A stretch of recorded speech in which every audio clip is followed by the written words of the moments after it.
you can add to it, whatever. Yeah.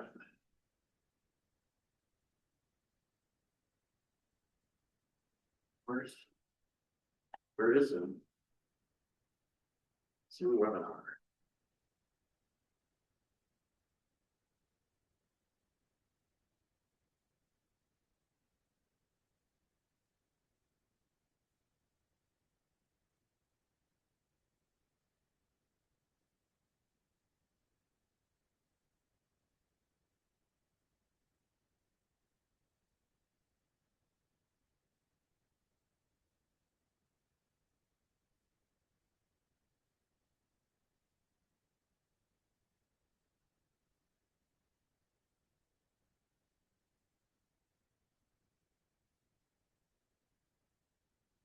Zoom meeting.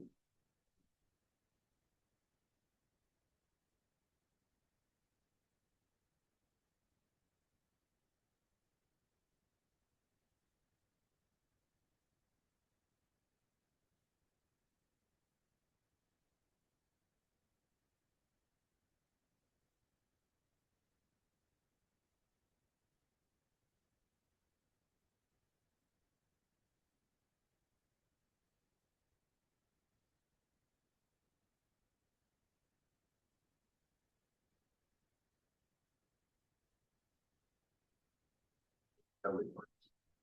Hmm? See if Adobe works.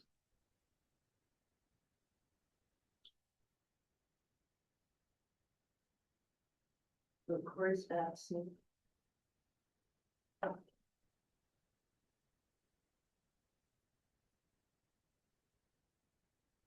Mhm. Libby's gonna be online. Yeah. Yes. Yeah. Look. How do I get to that screen? Oh, there we go. I'm on the screen.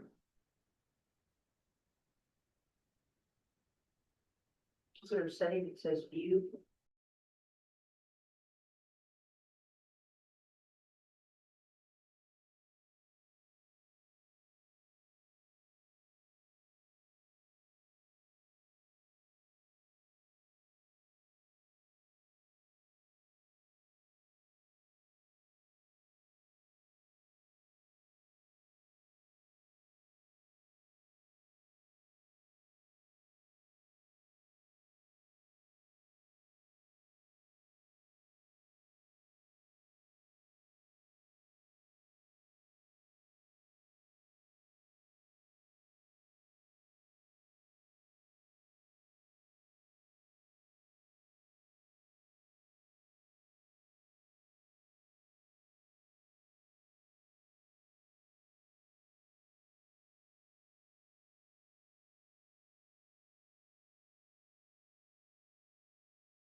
Hey Jackson, I'm just letting you know that I'm online and I reclaimed host status, so no need to drive.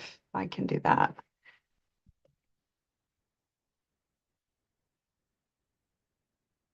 Hopefully you can hear me. Oh, you're muted.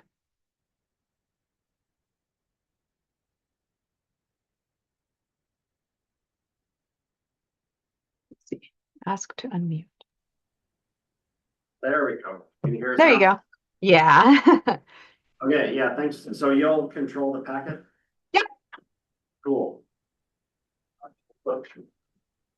Yep. I figured, I mean, that's easiest, especially because I'm also going to be doing the dashboard. So,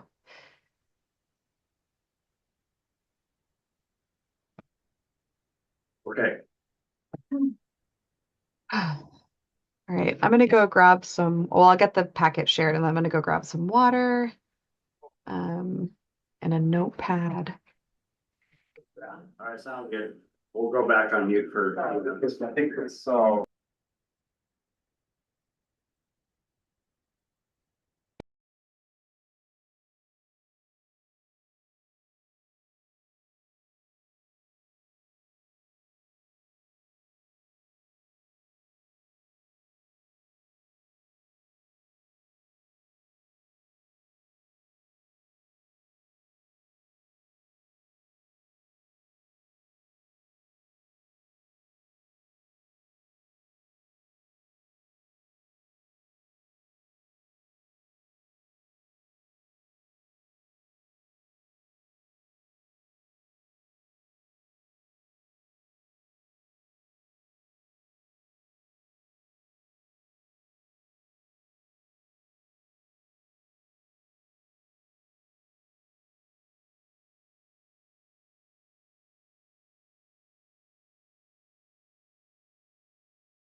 Hey, Olivia, can you promote a couple people as panelists?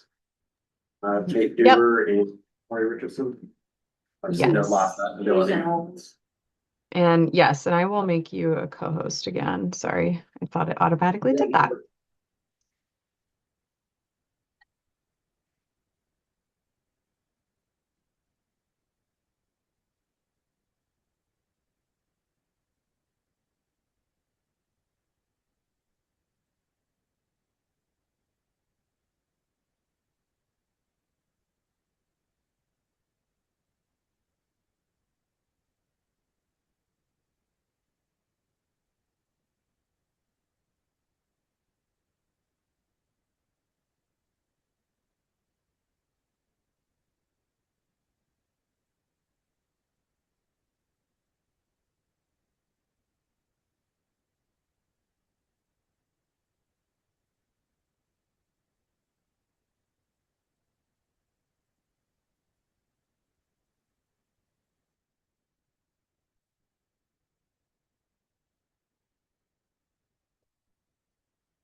Hey Jackson, it doesn't look like you're on mute, but I also am not hearing any audio.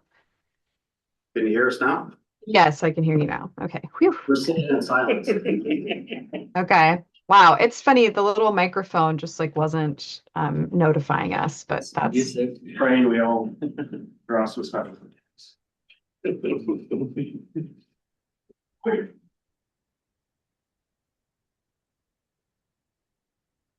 lots of people joining online.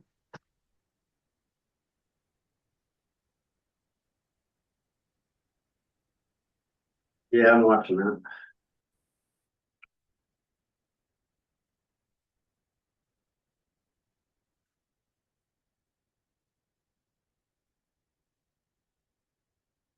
Okay, I think we'll just go ahead and call this meeting to order. Well, this is the Fast Planning Technical Committee meeting. It is Wednesday, December 3rd, and the call orders at 12:01 p.m.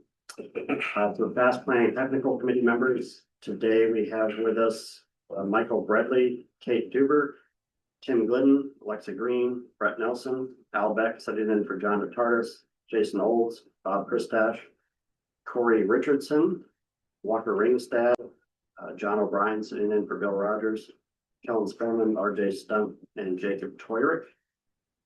Technical committee members I don't see in attendance today include Michelle Denton, Lieutenant Mike Roberts, and John Weinberger. Though I believe that phone number that just joined us might be Michelle Denton, 328-8051. This is Michelle. I just joined. Perfect. Thanks, Michelle.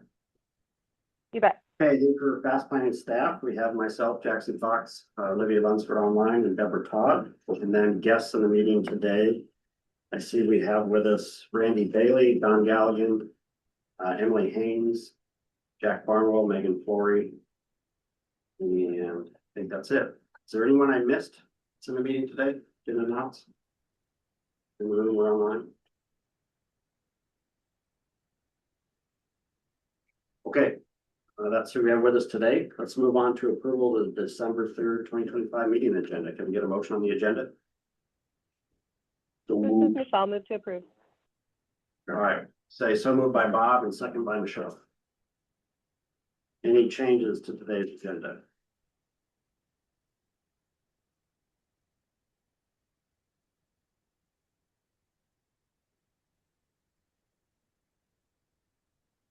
Hearing none, anyone opposed to approval of the agenda as presented?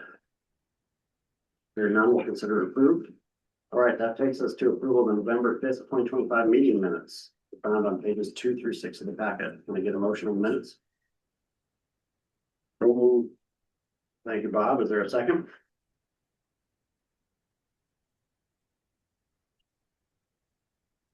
Walker's got it. All right, any edits to the minutes?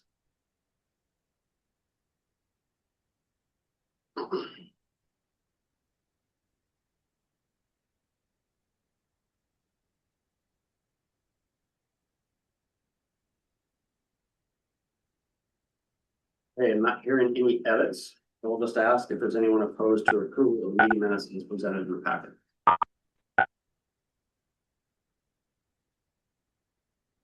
Hey, here are no opposition, we'll consider those approved. All right, I've got a brief staff working group and chair report. This begins on page 7 in your packet for the action items for the policy board, which last met on November 19th. The first action item that they took up at that meeting was a continuation of the discussion of forming a working group to recommend changes to the operating agreement. As the technical committee may recall, your recommendation was to only form that working group after the Metropolitan Planning Area boundary was approved by the governor. That was left out of the motion. However, when it came to vote, our 5 local government members voted against forming that working group and asked that DOT move forward that boundary update and continue to inform the policy board future meetings. So that's off the table at this time. The policy board also took up a resolution to take some of the funding in our nonprofit checking account and invest it in the Alaska Municipal League investment pool so that we have an interest-bearing account that can leverage some additional local funding for us all for different programs at Fast Planning, but also potentially for use as a match for some projects or operation of our office as we move forward. So that investment will be made here later this month as I put together all the paperwork. They also approved the Transportation Improvement Program Administrative Modification number 7. At the end of that week, I did turn that into DOT, and I think it was yesterday I received the DOT approval letter that has been incorporated into the STIP. So you can find that document on our website at this time, but that is our working TIP funding plan for now. They also authorized release of amendment number 2 for a 30-day public comment period following an interagency consultation. I did pull that together as a separate document, but in today's meeting, this is back on the table with this committee as an action item, as there's 3 different decision points I need you all to weigh in on to complete that amendment, which relates to the FAST Improvement Program, the recent cost increases, the putting funding in there for 2027 construction, and we're looking for a commitment from the state to move forward Old Steve Street construction to construction. So we'll be discussing that on today's agenda and hope to get some good feedback from DOT on some of those items. Okay, and then the next 2 pages there, pages 8 and 9, is our new conformity determination from the Federal Highway Administration and Federal Finance Administration.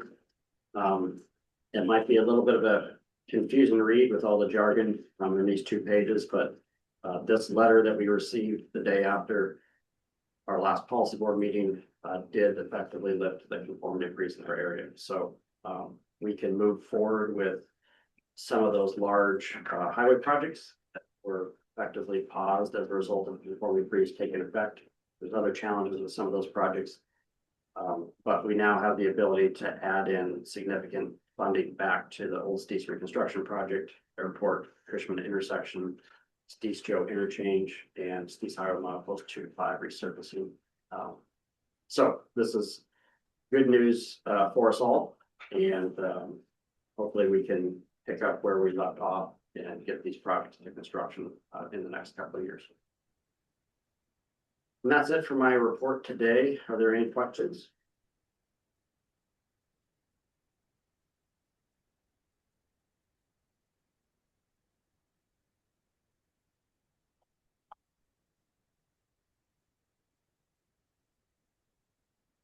Okay, here none. We'll move on to our general public comment period. Is there any public comment today on anything not listed as an action item on the agenda?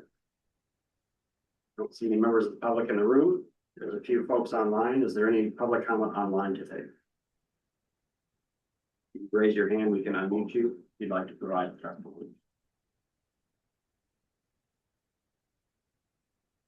Okay, not seeing anyone online at this time. We'll go ahead and close that public comment period. And we'll move on to item 7A underneath old business, the Transportation Improvement Program Amendment number 2. Beginning on page 10 in your packet, I've got a short one-page memo outlining the decision points that I briefly mentioned during my staff report. So as I put together this amendment, I realized that we do have some decisions to make as far as adding funding into the amendment and which projects are going to be subject to that amendment. So real briefly here, the first decision point is that John Natardis at DOT did put together an updated estimate for the fast improvement program, preventative maintenance projects in 2026. The total amount has now been raised from 2.4 million up to 3.1 million. So this is a $700,000 increase. I believe between John Natardis and Randy Bailey, they've sent out revised match agreements to each of the local governments that are participating in this program. So the current amendment that you all reviewed last month only had the 2.4 million in it. And federal fiscal year 2026 is maxed out with regard to surface transportation program dollars. So to add in this additional 700,000, we would have to borrow that from 2027. So we'd be using our advanced construction tool to borrow that for a future year to pay for a current year project. And which to me is okay. For advanced construction at this time in our funding plan, we are only borrowing $100,000 from next year out of about a $12 million plus total. And I'm pretty comfortable raising that value up to, 2 million or so, without too much concern as far as affecting 2027. We do have $5 million in 2027 that is not programmed to any project at this time. But we need the technical committee to take a look at that list and see if you would like me to add that 700,000, borrowing that from 27, or if you'd like to remove any of the project locations to try to bring that number down. The second decision point is that, as we discussed during our last technical committee meeting, we did not have funding in this amendment for starting up a design in 2026 for a bundle of projects to go to construction in 2027. John Natardis was going to communicate to me what his estimate was for that design funding and the construction funding. He recently had a baby, and I didn't receive those numbers, but I would be willing to throw in a placeholder in this amendment in being consistent with previous years, say throwing in 200,000 for design in 26 and then $1 million placeholder in 27 for construction. But those values may increase, but at least it's something to get the program started. And then the last decision point is on Old Steve's reconstruction. Out of the 4 highway project I mentioned during the staff report, it's my belief that this is the most shovel-ready project to get to construction. However, during the conformity freeze and the delay in advancing this project, the funding in 2026 in the STIP, the statewide transportation program, I believe has been more or less fully obligated to other projects around the state. So in order to fund this project, there might have to be a swap on the state level with some other project in the state in some other area, whether it's Anchorage or Matsu, to move this forward. The current estimate for construction is around 31 million. And I did have a meeting with some folks at DOT regarding all 3 of these decision points, including Old Steve's. And at the staff level, we were kind of proposing maybe we'll throw in the construction funding in 27, even though it's shovel ready now to go to construction in 26, but throw it in 27, such that if some funding is freed up on the state side, they could advance construct that and advance it to 2026. But putting in basically a placeholder for not this coming summer, but the next summer, but that funding could be moved easily So these were just ideas. But basically today, this is an action item. I would like a motion on each of these items or all three together as far as direction, what you would like staff to do as far as updating this amendment. After that, these decision points are kind of made here today. I can send out a draft of this amendment out to our grades consultation team and get the process moving forward. But we do have to complete that process before we release it for public comment, and I do need to notify the policy board of these changes. So in the packet, just real quick, now I'll be quiet. Page 11 in the packet shows you the updated estimates for each of the project locations in the fast improvement program for construction in 2026. John Tardis looked at the bids that just came in for the 2025 program and updated the estimate based on the unit prices that he saw in there. So that's why we're seeing these increases, because the bids did come back about $500,000 high above the engineer's estimate for the 2025 program. So these numbers are likely more in line with what the bid come back in on 26. So I'm just sharing that with you all. And then behind that, on page 12 in the packet, just shows you the summary of the changes, which would have to be in the amendment. There's only 5 projects affected. But this will need to be updated based on the decision points here today. For the fast improvement program and White East, really projects number 1 and 3 are the only ones that are in question that I need more direction. Okay. I'll stop there and open it up to any questions from the committee. Shouldn't really be getting in dialogue about these specific points, but questions for clarification would be really good. Or actually, before I do that, Al, do you have anything to add?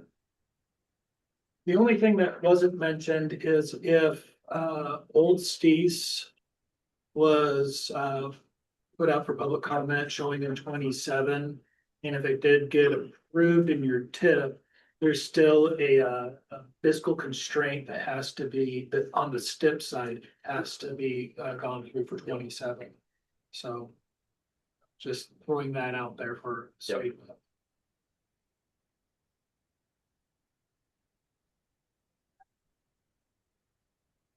Okay. Questions from the committee? Olivia, you can go back to page 10.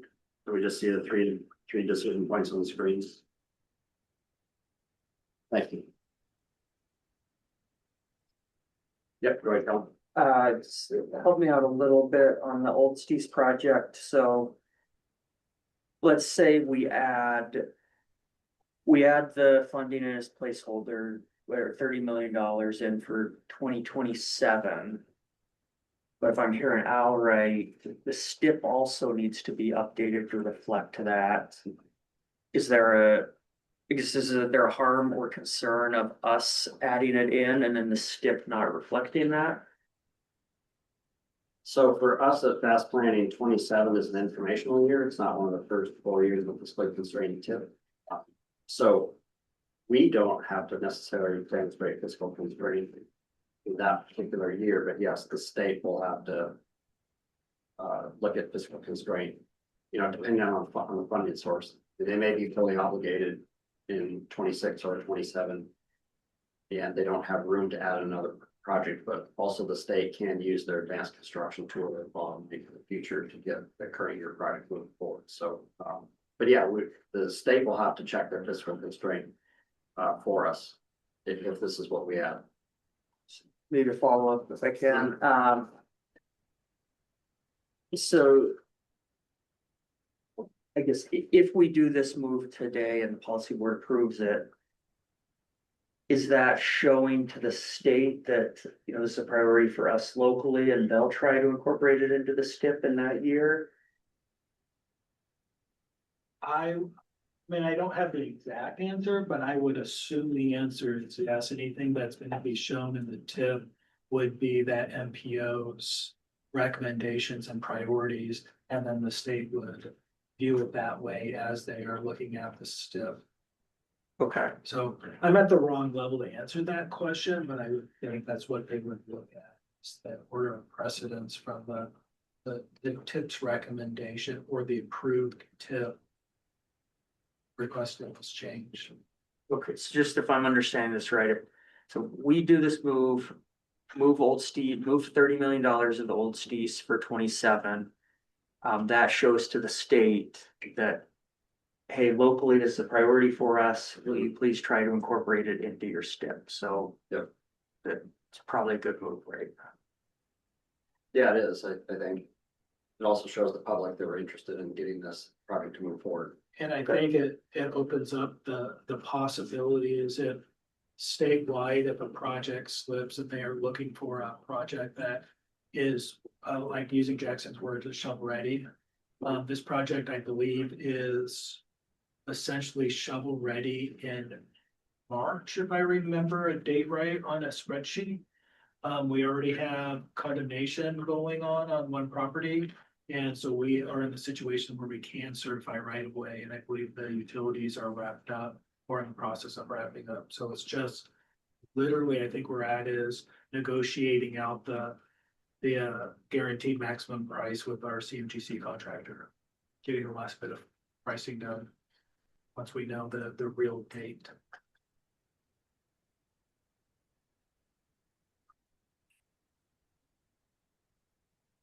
All right, other questions from committee members? In person or online?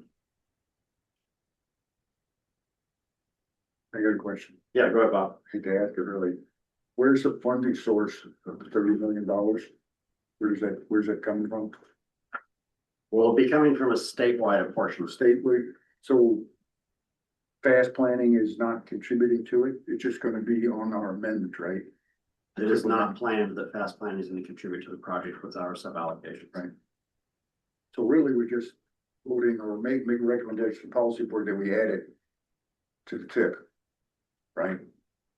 There's no funding obligation. But we still need to see a funding commitment from the state.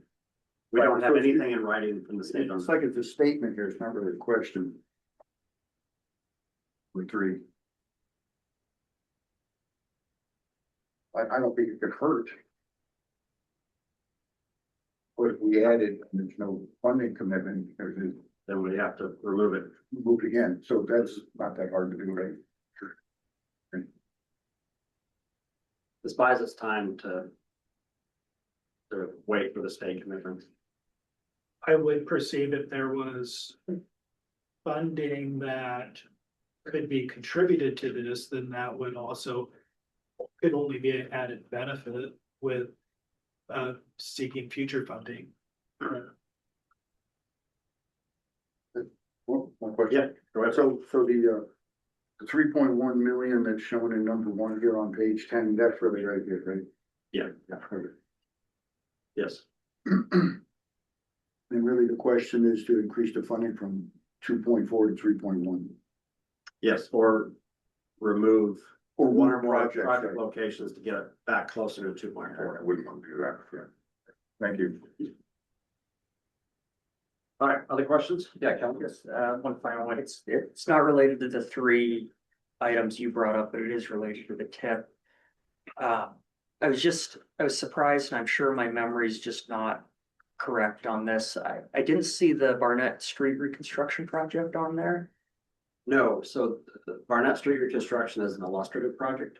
Okay, So in Federal Highways, it asked us to remove that from our TIP spreadsheet and put it in the narrative of the TIP. okay, So when you look at our document online that has the narrative, there's a section in there that discusses illustrative projects and they're full listed. Is there, so okay, I understand. it's just the way that we show it, but it is still in the full document. And maybe my final question, when would you anticipate doing, well, I guess the next brand new tip? What timeline of This spring. spring from you? Yeah, we need the draft project list for the Metropolitan Transportation Plan. That project list, those short range projects need to inform the TIP.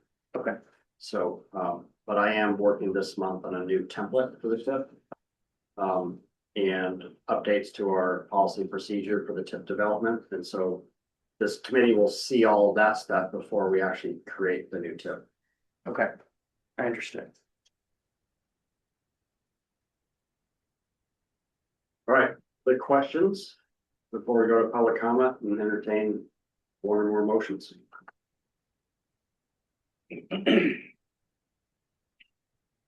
Okay, seeing no further questions, is there any public comment on this item today? And there's no one in the room, anyone online?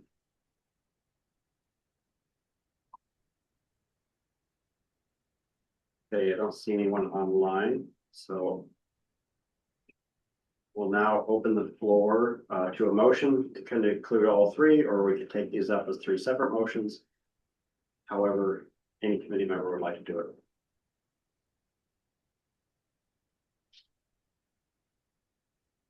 Right, Sean? I'll put a main motion on the table and maybe treat the separate motions as amendments. Okay.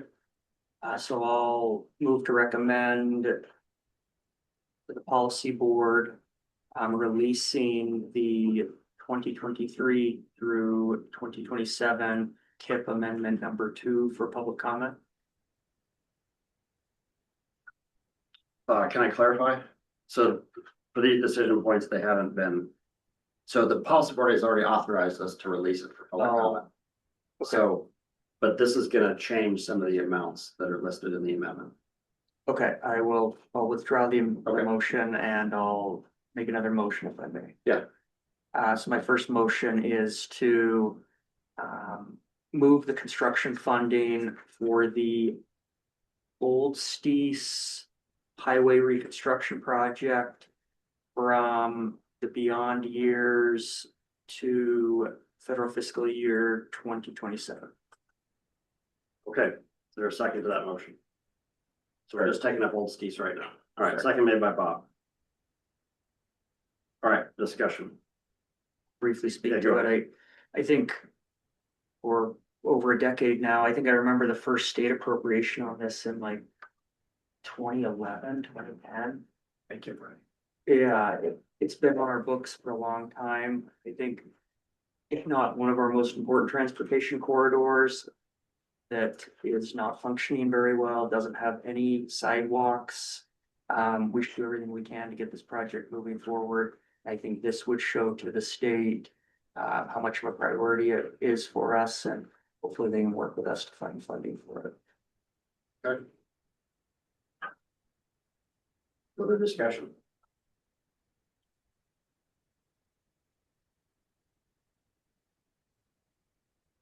Not sensing any controversy. All right, so for this first motion here, decision point number 3, this would be moving the construction funding in the amendment from the beyond year to 2027. The amount will be 31 million. Part of which includes state match. All right, anyone on the committee opposed to that motion?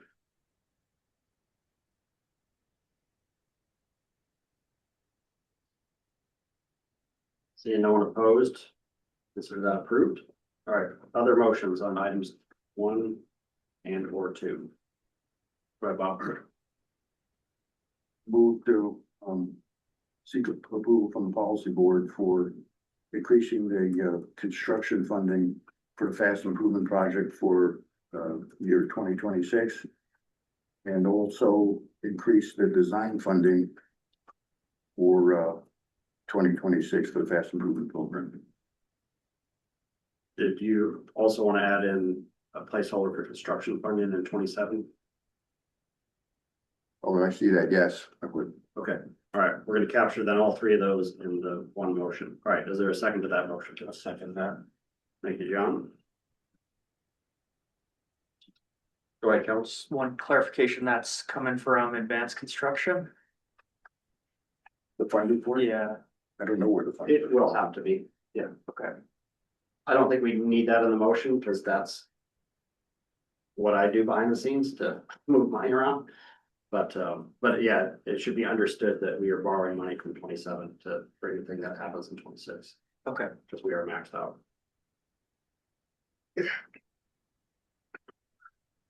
All right. Yeah, go ahead, Bob. The projects that are shown on page number 11, A lot of them were discussed in subcommittee and agreed upon by all the different agencies, and I think we got a good working plan. We're not that far away from, the amount required for the construction for a 26 fast improvement program. 2.4 million go to 3.1. That's still an estimate. We don't know that for sure. It could come in less when we do the bidding. So, given all the work that's done previous to this, I think it would be a short sighted not to fund the construction of it. And, as far as, the design and construction, design of the 26 projects that are coming up in the funding of 27, it's the same idea. Again, we're just putting in a placeholder. We really don't know the amounts. But putting in a placeholder, then we can fill in those amounts later on, and when we get a better idea of what they're really gonna be. Okay, thanks, Bob. Further discussion or debate?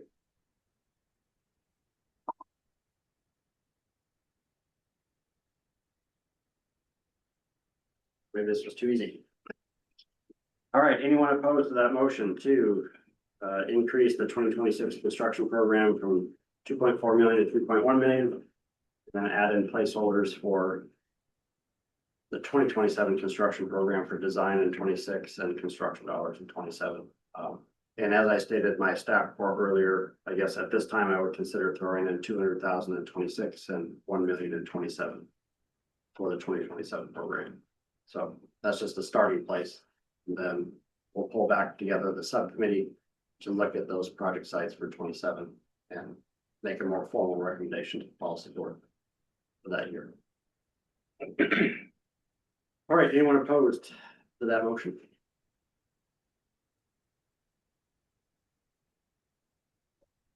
Okay, hearing none, we'll consider it approved. And I think that concludes our business on that action item.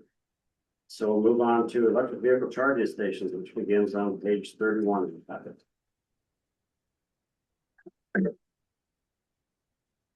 Okay, so this is an informational item today, I guess an update, but also I want to treat this item as somewhat of a work session so that we can all discuss how we might prioritize the project nominations that we received for electric vehicle charging stations. And I guess my hope is that as staff, we have direction on how to attempt to prioritize these between now and our next meeting in January. But I'm hoping that this will be listed as an action item in January so that this committee can actually advance a recommendation to our policy board of which ones to provide funding for. So we did issue the call for project nominations on October 6th that closed on November 21st. I did email out all of the nominations that were received to the full technical committee so that you could all take a look at them. Page 33 has is a summary of the applicants and locations where EV charging stations were proposed, those applications. And then page 34 has some proposed evaluation criteria. If the technical committee wanted to say score these and look at them a little bit more objectively, to help you all prioritize them. The evaluation criteria that I established here, it does come out of our electric vehicle infrastructure deployment plan, as well as I relied on a number of examples from other metropolitan planning organizations throughout the US that have issued similar calls for project nominations. This is being kind of done all across the country, and these evaluation criteria are pretty consistent with other communities. And then behind that is the actual applications, so that we can kind of discuss those today, flip to them, look at figures. But what I will say is that I did use this evaluation criteria just as staff to do kind of a dry run test of how these EV charging stations would score. And of course, how I score them might be different than any individual committee member. We get scores kind of across the board, but we take an average of them and then it all kind of works out at the end. But when I scored them, the top locations using this criteria included 3 Bears North Pole, the North Pole utility property on Santa Claus Lane, Pikes Waterfront Lodge, Morris Thompson Cultural and Visitor Center, Knowling Library, and Pioneer Park. So those are the ones that score the highest using the evaluation criteria that I came up with. However, you know, there are some concerns about some of these sites because some of them are on private property. And that may be a challenge for DOT and the right-of-way process. We did have a meeting on that with Warren Little and other folks in pre-construction. That they're less concerned if the owner of the property actually submitted an application like the News Miner. Then some of these other applications were submitted by outside companies that, and we didn't actually have a letter from the property owner that joined it or that it was supposed to accompany the application. But also, you know, DOT is not, they don't really design electric vehicle charging stations. So this is kind of new for them. And maybe we should pick a group of 3 or 4 locations that might be easy for DOT to deliver so they can get some experience underneath their belt with delivering these types of projects. So we basically do like a phase 1 award and then consider the other locations for phase 2. And then there's other considerations like in North Pole, there's 2 nominations on Santa Claus Lane, just almost right across the street from each other. So you need to pick one. You don't do both. It doesn't make sense to do both. But when you look at kind of like where my scores came out, you know, you're getting at least 1 charging station out in the North Pole area. You're getting one in downtown at the visitor center, you know, at the library, Pioneer Park. And I like the one at Pikes Waterfront Lodge, though that might be a challenge to deliver DOT. But when you look at it, it kind of makes sense of like, yeah, let's pick a small group of charging stations and kind of have them equally distributed across the community. Rather than build kind of redundant charging stations. So I guess that's kind of my pitch here today to get the wheels turning on some discussion and dialogue. We've got plenty of time in this meeting to look at this from different angles. But I'm hoping to walk away from this meeting today with some direction from the committee on how you would like us to whittle this list down to bring back something more formal that you can get behind to recommend to the policy board for January. Hey, go ahead, John. Okay, I looked at your evaluation criteria and I compared it to the call for nominations. I did have one comment. Because in the call for nominations, it says that priority would be given to nominations on public, property. Yep, it did. And I look at the list of the nominations, it looks like it's roughly split equally between privately owned and public property. So how is that addressed in the scoring criteria, or maybe those projects should be separated and compared or scored against one another, 2 separate batches, I guess. Public versus private is not in the evaluation criteria. Correct. I mean, it may just be a blanket statement that for phase 1, we don't want to do anything on private property right now, because that's what we advertised. Like, we didn't discourage applications from private entities. But we did clearly state that priority for this funding is anticipated to be provided for publicly owned properties. So, Okay, so that was left out of the evaluation criteria intentionally. well, that's kind of like a eligibility or like a go, no go decision. If it's on private, you wouldn't even score it. Maybe that's what you do. So, but yeah, I use the evaluation criteria blind regardless of who owns the site. But there are things like the site accessibility. Public properties are generally accessible, 24/7, 365 days a year. Some private locations, may prohibit access at night or, I don't know, that they have control of the property. So my comfort level with publicly owned properties is obviously much higher, that these will be truly publicly accessible to anyone that wants to use them at any time of the day.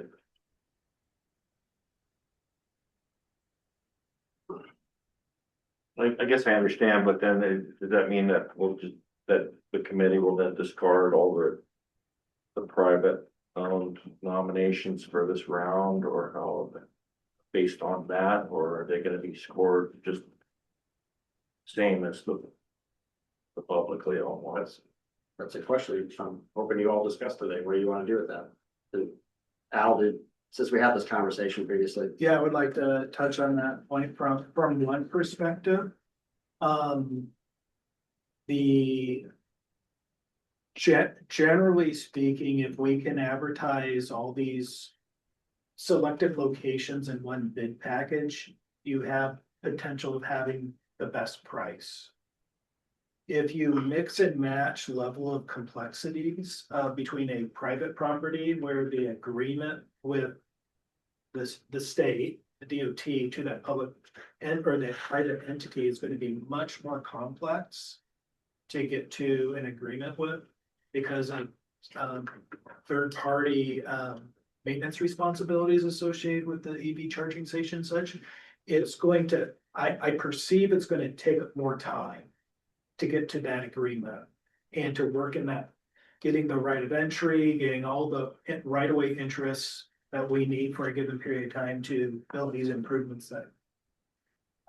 So versus a public property where the state and those entities have a working relationship, they're normally, they're used to our MOA process. Our lawyers have talked, we can get past some of the issues of what we might have had with the private property. So I think we can be more agile in advancing the public properties faster. If we mix private with that, I perceive the slowest one is going to drive the construction schedule, whether that is weeks, months, or years. And so I would perceive like what Jackson suggested is if we could pick, and that's where I'm coming here with a few public locations and be successful with those, get agreements between the multiple parties, and we know what will work, that we'll probably be able to get to a private installation more successfully next round.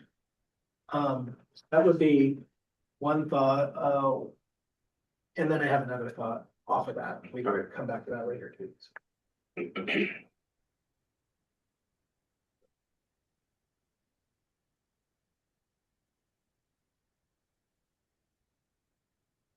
other thoughts? Yeah, go ahead, Kelly. Just maybe one thought, something Al mentioned. Just the funding, let's maybe talk just through the funding a little bit if we could, that might help me. My high level understanding was this was, I'm gonna use the wrong terms, this was kind of some special funding through the Infrastructure and Jobs Act. That we were unsure that it would even exist once the current federal administration took over. So we got some assurance from Federal Highways and DOT, but going forward, it's my understanding that we're not sure any of this funding exists after this round. Is that correct? Yeah, we're using carbon reduction program dollars, which may not be continued in the next transportation bill. But my assumption is we could use congestion mitigation and air quality dollars. And those are likely to stay in the next transportation bill in my crystal ball. Okay. So that's just kind of what I'm wrestling with in my head, like, do we treat this as a kind of a one-time gift, if you will? Or do you treat it as there may be or will be funding in the future, so we could even consider a phase 2 of this? That's what I'm wrestling with, and I don't have the answers, and I appreciate any feedback. Yeah, it's possible. I mean, the next transportation bill could remove eligibility for EV charging stations from federal funding, period. So it's hard to tell what direction that next bill will go. But yeah, we have an opportunity here to fund a group for phase 1. But for funding for phase 2 would be a bit uncertain, for sure. The part I'm struggling with, and I think it will just take time, is how to handle private versus public. Specifically private, how do you link the agreements to the property if it changes hands or not? And then the duration, and I don't know what the duration is, if it's 5-year, 10-year commitment. And level of maintenance associated with these facilities and having them open to the public for whatever those requirements might be. And so. While they have requested to be included in a nomination packet. I don't know if we have the understanding of what those expectations would be needed in order for them to, have the projects built there. So I think the first step would be working on those agreements to have them in place. And if they are unwilling to sign them, then those locations would then fall off and we'd be back at square one looking for new spots. So again, I'm not trying to be overly negative on private locations, but they are higher risk and I just don't know how that will work because we don't have an example to date yet. But we won't unless we try to, so it's kind of. Yeah, Bob. We were working at this, we thought about having a parking lot, private property, and then we would sign a pass-through agreement where the city would guarantee essentially the maintenance of the charging stations. Then Saba would guarantee to the city that they would take over maintenance. Well, what we discovered was that depending on the provider, you have to sign an agreement with the provider for them to maintain their charging stations. You know, you can't do it. And you sign an agreement with them. So that's the maintenance cost that the city would have to agree to. So there's a couple of things going on. So when we started looking at all these different things associated with private properties, thought, well, it's like you said, Al, that it's just too much to coordinate. Maybe we could do it if the city had its own funding source. The other thing was, what is the benefit? Well, you know, the charging units essentially, somebody has an electric vehicle, they charge it at their house overnight. Or they use a supercharger and they charge it when they're shopping, let's say at Fred Meyer's, where it can charge in 45 minutes or something, an hour. So you locate these things where somebody could use it while they're shopping necessarily. You know, maybe that's why we thought Sappers parking lot or something close to businesses. We actually went over to the one at Fred Meyer's, and it's the Tesla, and talked to the construction manager and actually called Tesla up and talked with them, and that's how we got some of this information. So it's kind of complicated, but not really. But to move forward in the simplest way probably would be to eliminate the private property installations, and if there's a phase 2, then figure it out then. I mean, that would be, you know, just as discussion here, that's what I would say to move forward. Because there are enough publicly owned places around for this $2.4 million. The things are very expensive. Fast chargers, I mean, you do your own research, but there's a lot that goes into it. You gotta get an upgrade to your transformer, you gotta have the AC, the DC converter, and then there's the load center, and then it goes actually over to the chargers themselves. And then there's a maintenance agreement you have to sign with the provider. And that was one of my questions. Has GVA been contacted for these locations? Do they have infrastructure that can handle a fast charger? That would be every transformer around town, depending on where the, 3-phase, single phase, how big they are, you know, how much redundancy they have, that would all have to be evaluated. Yeah, I assumed that they hadn't, and there would be some pretty. Yeah, I mean, typically, you know, they might put in a transformer in. When you put a transformer in, Golden Valley pays for it. So if you got an existing transformer that's maxed out, you just put another transformer in. Because the primary is there. But anyway, that's what I was thinking of. Jason, I see you got your hand up. Go ahead. Yeah, I was just noting in the list that a lot of the public locations are merely level 2. I think it's just the Morris Thompson Cultural Visitor Center and the North Pole adjacent to Taco King property that are level 3. So there's not a lot of the more complex level 3 in the list. Level 2 are significantly simpler from an electrical side, not necessarily from the access and maintenance and everything, but at least in terms of upfront cost.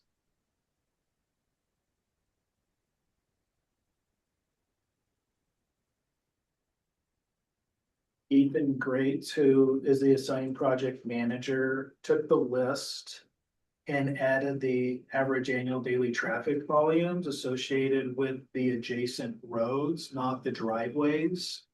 And highlighted the top 5 routes that were not private but public routes.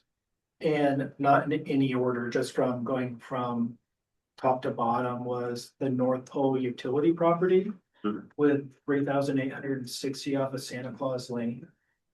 The Morris Thompson Cultural Center, which was just shy of 6,000 off of Wendell. The Noel Ween Library, which was 6,300 off of Cowles, West Cowles. And the last 2 was Carlson Center at 26, just north of 2,600 off of Second Ave. And then Pioneer Park. This one is a little hard, like what do you do? So there's 13,700 off of Pager Road, 1,100 off of Moore Street, and 1,500 off of the Airport Way Frontage Road. So factoring in the high cross traffic off of Pager Road, he selected that one. Was by ADT.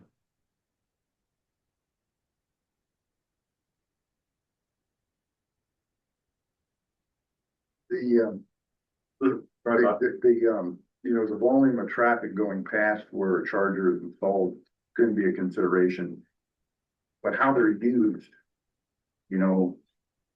just because there's a high volume on Pega Road doesn't mean somebody's gonna use a charger over there at the park. So again, they charge them at their house, and then when they go shopping, there's a fast charger that can charge it while they're doing their shopping for an hour. That's how we understand they're being used. I don't know if that's true or not, but it seems to make sense to me. So that can be part of the criteria, but it has to be judged with how somebody would actually use that criteria. I agree.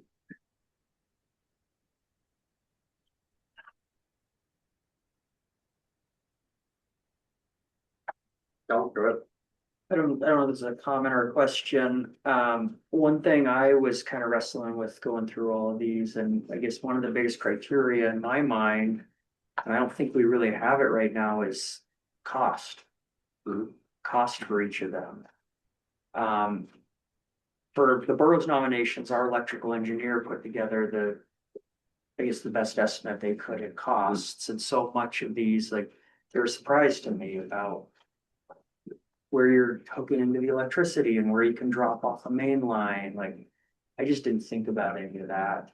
I think that might be a lot of question marks with a lot of these nominations, that it's hard for me to score something if one is double the cost over the other without knowing that. That makes sense. Yep. We called up some providers because we had no idea. So they would give us planning level estimates for level 2 chargers or level 3 chargers. But they're still planning level estimates. So Don's exactly right. I mean, we can't evaluate alternatives if we don't know the cost. The opportunity cost, right? But Or the 5 nominations the borough put in, the estimate came to $698,000. Who's got that? That's For 5 locations. That's not bad. a big chunk of the program, and obviously, like, Yep. you could evaluate that, and once you see the costs, like, you could strip out the most expensive one. Sorry, the media packet image is a little fuzzy. This.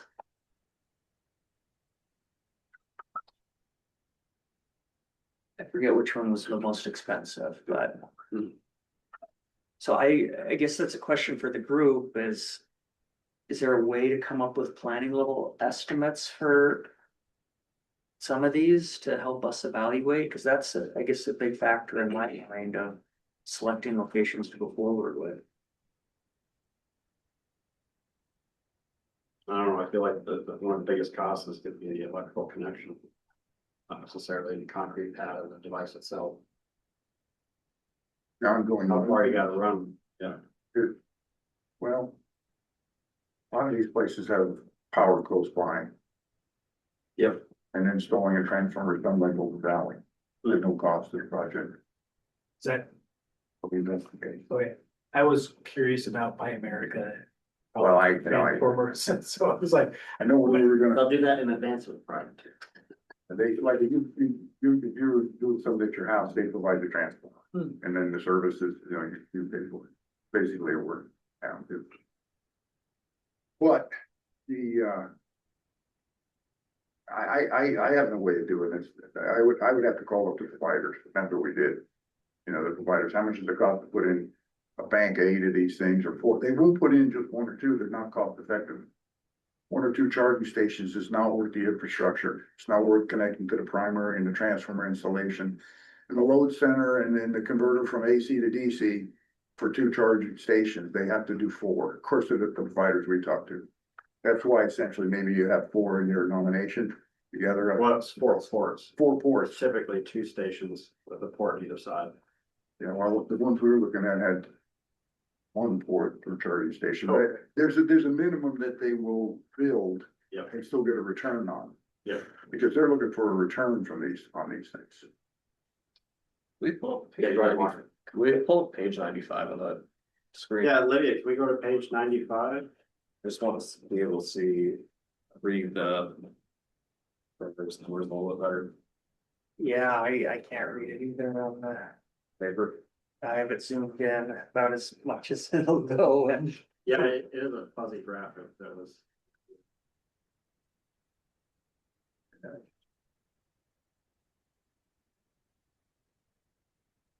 You try to zoom in, but it may not make it any more clear. And no. And what I call. Yeah, go ahead, John. Oh, when I did reach out to some of the providers to get more detailed costing information, at least one of them. Just to meet with us and do kind of a site evaluation.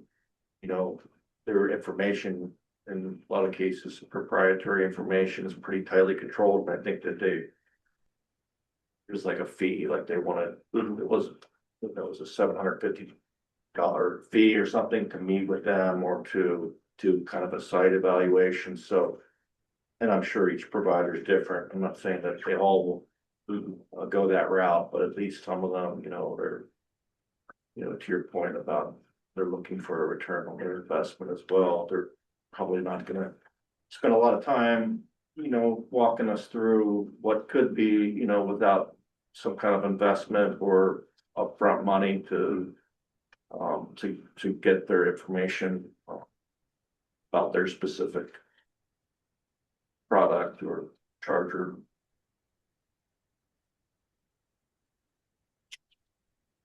I mean, I guess in the Kellen's discussion point there, like for the fast improvement program, we all have a meeting and everybody throws their roads and paths on the table, right? Then we break and go away. And then John Natardis works on an estimate to bring back to us for a second subcommittee meeting. And we're trying to get a target value, whether it's $1 million, $2 million, whatever else. But then we all sit down at the table with the numbers and we start selecting, what are these 13 projects, 6 or 7 of these are gonna total up and, everybody kind of comes to an agreement. So we could handle this similar to that process like we do for the fast improvement program where maybe we task Ethan with, okay, excluding the private property sides, can you give us an estimate for each of the public property locations? So we'll better inform your decisions as far as priorities. So we could do that, but yeah, go ahead, Al. kind of on that selection process, just looking at the list of the public locations. Is there any merit if the city of North Pole pick their top priority, the city of Fairbanks picks their single top priority, so one, and then the borough, that a cumulative effect, we pick your top 2, and then we just take those 4 as a form of nomination and move that forward? Yeah, we do I it that know way. there's some level of subjectivity to that, but at least it would be each city got something and then the borough through discussion, like, and I really appreciate what you mentioned, it's like ADT is not necessarily telling the whole story on adjacent street, depending on how that property is being used. I think that's another good way of doing it. Everybody gets something. They're scoring the project, everybody just kind of gets a piece of pie. Yeah, the other thing I found out is the providers, they have an option where you just provide the land and they pay for everything else. They get essentially like a gas station fund, come up and you use your credit card, pay for the electricity. They get the revenue from that. And what you get is the traffic. So if you're a business, you get people coming over to your business to use the chargers. So they have those kind of options too, and I didn't know if that would fit in with our program. I think it'd be a good idea for some of the private sites, like Pikes and Three Bears. Yeah, and that's what they're doing. Yep. On their own. They don't put any money up, they just provide the land. That helps anybody who's in the background of what's really going on there. That's how it lives.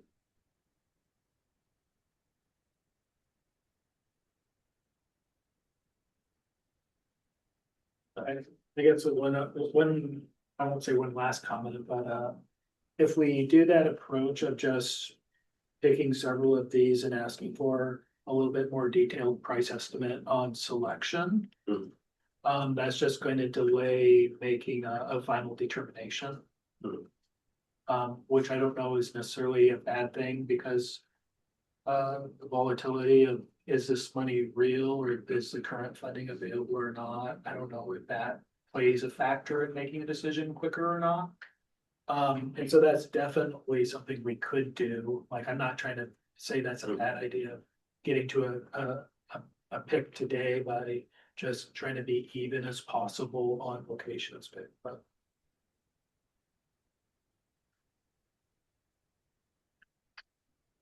I got another comment, this, for the city council, I know for the city to agree to this, to agree to the maintenance, we'd have to get an idea of the cost. That would be a big thing, but whatever that is and how we determine it. I think it comes from the provider. Because you have to sign a contract with them, so they provide it. It's like, Golden Valley. They, in the utility, so they maintain certain things, and you sign a contract with them, but they maintain it. You still own it, but you sign a contract with them. That's how this is really modeled, I think. But the city would have to agree to the maintenance for 5 years or 10 years or something, and every other agency would have to do the same thing. Yeah, I think it's just 5 years. But... Right. I have a question. Yeah. And then do we know, like it says 2.4 million is available, do we know? Is there a set number or a base funding level for each? Like how many ways is that gonna get split? 0.4 million is a fair amount of money, but if there's 10 projects that they're looking to partially fund with that. Then it's, it's a lot smaller amount. But yeah, like do you have a feel for that? How many Well, yeah, I don't know how much these things cost. I mean, a level 2 might be a straightforward, $100,000 installation per. But yeah, level 3 could be $500,000 each. So, and then you gotta have these discussions about, well, what's appropriate for the site. Level 3 can charge your car in 15 minutes or something like that. Level 2 is more appropriate if you're just like, well, I've got half a battery charge and I'm gonna go shopping at Fred Meyer and go plug it in and come back out in an hour and be up at 3/4 of a tank, so to speak. Not top you off as you're shopping. But yeah, you really have to look at what the site is, and the level 2 is you're gonna park it, you're gonna go do something. So we don't have like an ideal number of new charging stations. I know Al mentioned Well, our- before, but Electric vehicle deployment plans for our community and the growth in EV sales, what we're seeing in DV records is that we need about 84 ports around Fairbanks North Pole to serve all those vehicles. I mean, that was an estimate. I don't know that we actually need that many, but right now we just have 2, so. right. But Fred Meyer's filling in a gap now. I think they're gonna have like 8 ports. So, you know, you're at 10. Get a few more of these around and. But yeah, I don't know, with a charging station, you agree to maintenance for 5 years, and 5 years is that technology gonna be obsolete? It's kind of like replacing a computer, like you always don't have a computer for 5 years. You're gonna have to unbolt it and put in a new model. Or. I'm done. You need a, EV count for the area.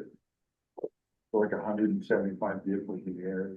I got that. That sounds right from I there. feel like I saw that number somewhere, Yeah, probably in That's what, Plan. the last time we checked the DMV records, it's about 175. and then statewide. You know, not that that affects the interior, but I think it was like in the low thousands or something like. If you add in hybrid electric charging vehicles, which is sort of a separate subclass of, right? Let's look at another 900.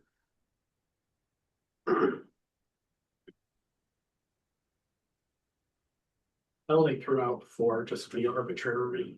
Yeah. I wasn't throwing out like, I trying to minimize planning. Sounds like any additional ones would be a step in the right direction. If it, you know. Give it that way. But yeah, I don't, we need to go big here. Yeah. Right, Tom. So what would help me is, again, just the cost. Would it be possible so first question, is there a project already set up for this? Yeah. Yes. Second question, would your team be willing or able to come up with just even planning level estimates for the nominations? I believe so, but I can't admit how fast we can do that. That's because Ethan is obviously working on a handful of other projects and then trying to dive into it too. One is digest the submitted packet estimates that are here from your engineer. And then also like exactly what you're saying, is talking to the provider and getting some gut check or realization pricing. We could use one provider as a baseline.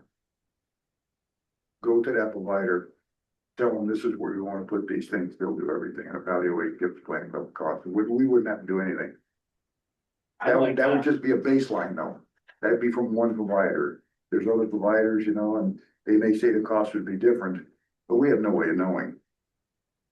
Nobody that I know has ever done this before.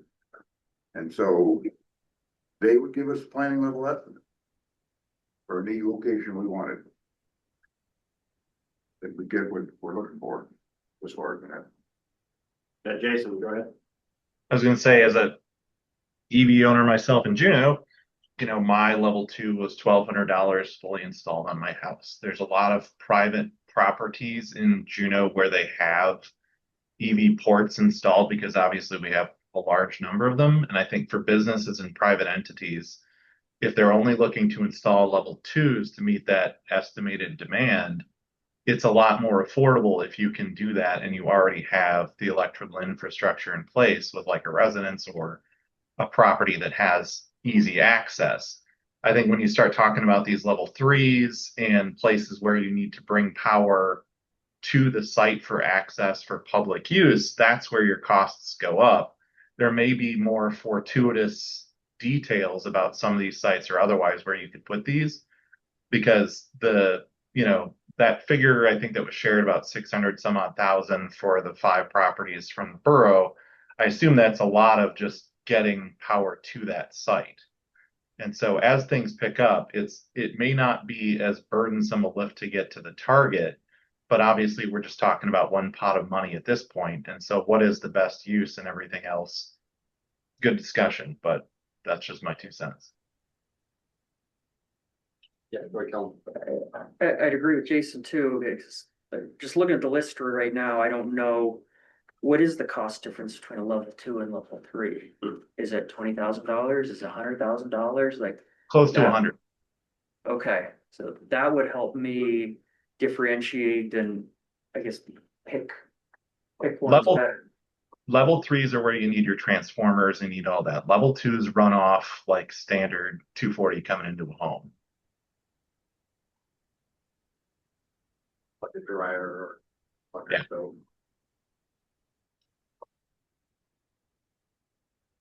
Yeah, What I heard is if a level 2 charger costs $1,200, it'd probably be in the best interest of the individual entities to install their own yep, versus going through a federal process. Yeah. yep. Because doing all the necessary paperwork to go to LPA, I bet hours charged to that effort is nearly that. Between staff time and stuff, and then developing a design report. And I will say, while I think all the public chargers in Juneau are what are called the CCS ports, I don't think that necessarily, the battery technology, the cars are changing. And there has been some shift in what are the preeminent sort of adapter types, but any EV driver can have or purchase at low cost an adapter from one type of charger to another. And so that's something that would be borne out by the operator. I don't, other than just equipment failure, the chargers themselves, I don't think you have to worry too much about technology cycles like you do a laptop computer. Very good. Yeah, Tim, Was that $1,200 for a commercial drive up and pay or like a It- homeowner's version? Because It's a home level 2. I've not seen commercial level 2s. All the ones in Juneau are either free, the costs are borne by the utilities, but they're just drive up and plug and play. There are some like adapter things, but maintenance on those payment systems is more of an issue. Same with like the level 3s, like our friend Meyer has one that I don't know if I've seen it working, but supposedly it has. Maintenance on level 3s and the cost associated is significantly different. That's running a gas station equivalent where you're charging over 20 minutes to top off because you're commuting.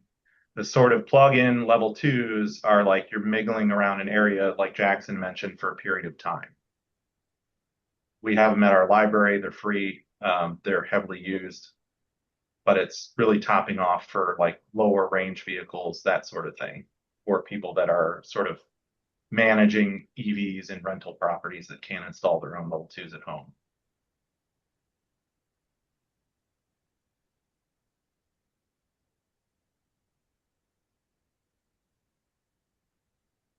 okay, so maybe the plan, I guess, moving forward is to have Ethan put together some plan, level estimates for these locations. And maybe for now, we should just worry about the public locations. So not to overburden Ethan, everything. Yes, And with the understanding that we may not get these for, until the new year, a couple months. So when it's received, then maybe I'll call for like a subcommittee meeting or maybe we'll just put it back on the technical agenda if the timing's right. But for direction on that, that's the way we go. Some of these have level 2 and level 3, and so.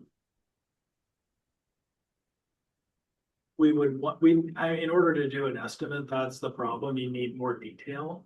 And it's like, is that 2 level 2s and 2 level 3s, or is it just 1 level 3 and 2 level 2? Like, we'll need a little bit more breakdown if it's not in here. To be able to get like the individual cost correctly. I think Ethan will just have to reach out to the applicant, so. yeah, like you come by and do like a site visit, like we generally do in the fast projects. You can look at the actual site. Sorry, we're just talking about the 2 cities, so. yeah, we can provide, I'm gonna do a little more research whether we want level 2 or level 3 or an estimate for both. Do an estimate for level 2 and then do an estimate for level 3. Okay, because right now this is and. Yeah, I know. Versus We'll or. clarify that. Yeah. Clarify that. Yeah, so Ethan can handle that along, and I think we're fine with him.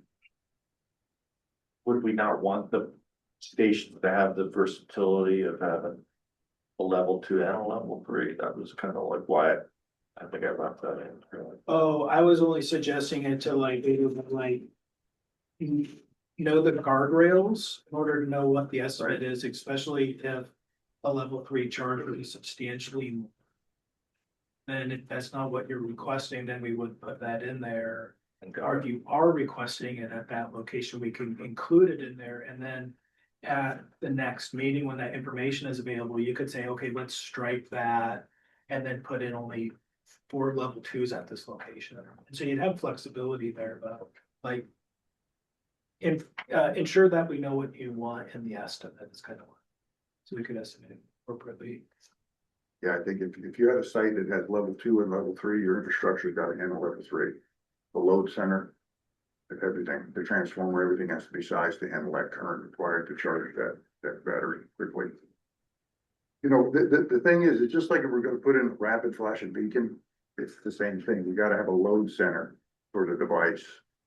So when we're putting in these chargers, if you're doing it at your house, you already have a load center. You already got a service center. You just plug it into your existing system, right? But here you've got to install that load center, that electrical demarcation between the utility and the user. You got to put a load center. That's what the cost is. So yeah, we'll clarify it. I guess one other thing, in getting back to, was it Jason's point about metering these, because some of them are going to be seeking reimbursement for the charge, or are they going to be free? If they were free, then we wouldn't have that operating, or we wouldn't have the piece in there and the operating cost to have a card reader or whatnot. Do we, for the sake of argument, assuming all of these are going to be pay to charge locations? Or was anyone known at this point that they were identified as free charging locations? Well, Because the infrastructure will be like. somebody's got to pay for the electricity. And if it's not metered, nobody knows how much is being used. Somebody can sit there and plug their card for 24 hours. The load center would meter it. The load center's got the meter in it. Metering for a credit card payment machine that would have to be The load center maintained. records the electricity going through with the meter. I will say nobody's likely, I mean, it's not gonna take a charge for 24 hours if you're talking at least the level 2. 0 to 100 on the toughest of EVs is gonna be probably 3 hours topped off. But it's a choice as far as who runs these, whether or not they're accepting that cost or what the relationship is with the utility. Yeah, Correct me if I'm more wrong, was it part of the program that electricity costs were out an eligible expense for 5 years? yes. So Yeah, we did set aside funding to cover that cost. even if after they are installation. metered, we could just set it so that Right, theoretically it's free for 5 years, right? yeah, we were gonna have to go back to the CFRs to Yeah, look at free to the go. intricacies there. Cause, yeah, we can pay for operations and maintenance for 5 years, Let's say unmetered for, yeah, It's unmetered. but there's something about trying to recover some of the cost by actually charging the patrons. But we'll have to go back and clarify those rules. Would, and the comment, Yeah, would we not benefit from having a standard configuration of what the committee feels is the appropriate setup for an individual charging station? Make them all the same and then apply that model to all these different locations. So we can get a better estimate, otherwise we're gonna be, trying to compare differing apples and oranges or whatever. Yeah, that's a good idea. Just design one setup, Yeah. just stamp it in the different locations. yeah, which I get the power of that. Including whether it's gonna be a pay station or it's gonna be offered as a public service. I mean, I think that really should be figured out, pretty early on in the process here. And my second comment is, how, now that the nomination has gone out and Fast Planning has received a number of nominations, how do we, if we're only gonna go with the publicly owned locations, how are we gonna handle on these private entities or nonprofits that have submitted nominations? I mean, I still don't know how that works in terms of we can't just well, I don't know, well. You can do, but how do we winnow those out, or how do we say, sorry? We Yeah, that's changed our what the- mind, we're not gonna look at your nomination, it seems like it's a little bit unfair, I guess. If they're not somehow addressed. Yeah, no, understood. I mean, we did, that's why we stated upfront that the priority for the funding would be provided in publicly owned properties. So, I know some of these applicants are not expecting to be awarded because they're not publicly owned property. Okay. I think the one applicant that might, be the most upset if it wasn't awarded might be the news miner. So they've been talking to us for a while. They've got a spot that they'd like to have them there. And the Sneddon Foundation wants to pay the match because if we do a private property location, that would be like my number one pick. Because, you know, these are local folks and they really want it, and it's.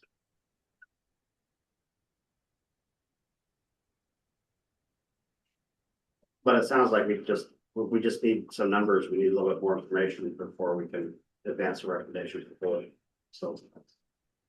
Give it back to Ethan. So I was definitely anticipating these be purchased. Thing.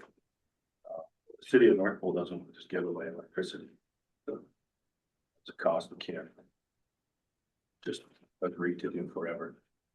Right, so for at least for ours, I was expecting it to be a thing that's being purchased by the customer. Not just a plug in and get for free. One more comment. Yeah. And we were thinking we would want the 3 and the 2, because the level 3 is more, it feels like people are gonna wanna go to it more. People are gonna wanna get the fast charge, but with it being more expensive in order to get the 4 ports, I thought it'd be a good way to get 4 ports without having to pay for 4 level 3s. So with the 4 ports, are you thinking like 2 2s and 2 3s? Is that what you're suggesting? Or make them estimating? Yeah, whatever works out the best. It seems like we could get 2 devices that have 2 ports on each. Right, so it would have to be a 3 and a 2 with 2 on each, or if we're looking at the ones that are single, they could be a 1 for 3 and 2 and 3 number 2s, or, you know. I wouldn't want one of these spots to take up the whole $2 million because it's gotta be 4 number 3s, you know. I don't know, so. But if it's all number 2s, like. I don't know that there's gonna be a lot of traffic going to it because they can't charge it at home. And then I know that the cost to the customer is substantially more on a level 3 than on a level 2. So there are some people that aren't gonna want to charge them 3 just because they want the cheaper electricity, I guess. To have the variety there, I think would be nice. Yeah, one thing I learned through this process, I think it was Recharge Alaska that I talked to, who manages a bunch of the stations down in Anchorage. So there's stations all over Anchorage, and I believe he has a contract to do the maintenance and operations on them. So he has got to report back utilization rates every quarter. That's part of this process too. And he was surprised to see that the level 2s have a much higher utilization rate than the level 3s. And, you know, the question is why? It's like, well, maybe they were plugged in at home and it's full charge and coming to town, work, whatever, grocery shopping, stuff to that nature. And then maybe they just needed to top off their charge, or maybe they just wanted a little bit of a charge so they'd get home and get plugged back in. I mean, I don't know what's happening. But a lot of these are at like malls and at grocery stores. So, if you're gonna go shopping, hopefully you don't take up that level 3 space for an hour, you know what I mean? And allow another car to charge, you more likely pick the level 2. So that it was charging the whole time while you were shopping. Anyways, yeah, these are all these decision points that I'm not an EV owner, so I've never struggled with this. Right, But I think a lot of them live in apartments too, especially in Anchorage, or rent in places where they can't hook up one of these charging stations, right? The landlord's not gonna let you put one of these things in, burn their house down. You know, with all the YouTube videos, these things catching fire, and be difficult to get a landlord to say, yeah, go ahead, wire this thing up and charge it in my garage, you know. So I bet there's a lot of them that can't have charging stations at their house, so the cheaper version of the number two is worth it for them. Potentially, so to have both, I think, at each location probably would be a benefit. Whether it be 2 and 2 or 1 and 3, whatever, and give them the option if they're in a hurry or if they want to save money. Jason? I was gonna sort of echo Jackson a little bit in terms of behaviors, and I've never used our level 3s. There's not really a good reason for them to exist in Juneau, I would say, because we're so limited in roads that you don't have that range anxiety and you don't get commuters. But level 3s are for commuters. So it's someone coming in that is driven up from Anchorage, or if you live far outside of town and you happen to own an EV and you need that quick charge. Mostly people that live in apartments aren't necessarily going to buy EVs, because you're right in terms of it's not as easy to charge them if you can't get a charger on your unit. There are lots of apartments now that are installing them, at least around here, in places where they're popular. I don't know that that wave is ever going to hit Fairbanks, but I think largely people charge at home and they advantageously use those level 2s when they are shopping around and in those kinds of behaviors. So I don't know if it's worth getting into the minutia of citing, because if you're a commuter coming up from Anchorage, you're going to know where the level 3s are and you're going to go to that location. It's probably programmed into the navigation in your car. So it doesn't much matter probably where they are, but behaviorally what people are using them for is two different things. I know this is complicated. The chargers can sense when your car is charged. So Yeah. it depends how big your battery is and how far down it is. If you hook up to a level 2 charger or a level 3 charger, once the battery is charged, then the charger starts charging you a higher rate if you sit there at the charger. That's what I found out. I don't know if anybody else heard that. So people have the incentive not to leave their car charged in because they know they're going to get charged at a higher rate. And if you keep doing it, there's in one of the agreements it said that service might be interrupted, whatever that really means.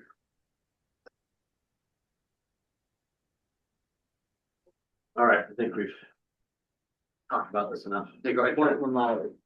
One comment, one other scoring criteria I would like to see is distance from either existing or proposed charging stations. I think that'd be a good criteria with us evaluating. We need 2 right across the street from each other, as opposed to 1 across the other side of the community. Sounds good. Does that include private ones? But, well, it depends on, but I would say yes, and then it depends on this nomination too, which we're moving forward with everything, or my understanding is, your team's just gonna look at the public ones for cost estimate. If that's the direction we get, we will wholeheartedly focus on the public ones. I Just just, I only don't, one existed, I think GD is the only one. That's the only publicly accessible. Fred Meyer. Fred Myers. Yeah. Will be, but it's not operating yet, is it? No, but it's very close. Yeah. The internet, Westmark is supposed to have one, but they don't. Yeah, Queen Town at the airport is supposed to have. They don't have one, but they said they do. You can go out and check, they don't have one, so you gotta be careful. There were actually a number of car dealerships that approached us that, is the big, Honda or whoever was requiring certain dealerships to have public EV charging stations as well. So we've talked to a number of dealerships trying to put them in. I know we kind of like talked this into the ground like you suggested, but just one more comment on especially with North Pole, I could see, having both, because like you're saying, some people are gonna need a full charge if they're going to Valdez or something and passing through North Pole. Other people are just moving into safely or Pole need to get home and aren't going a great distance, so that makes sense to me. But boy, it would be a bitter pill to swallow. We, a lot of money was spent on these level 3 chargers and then have them underutilized.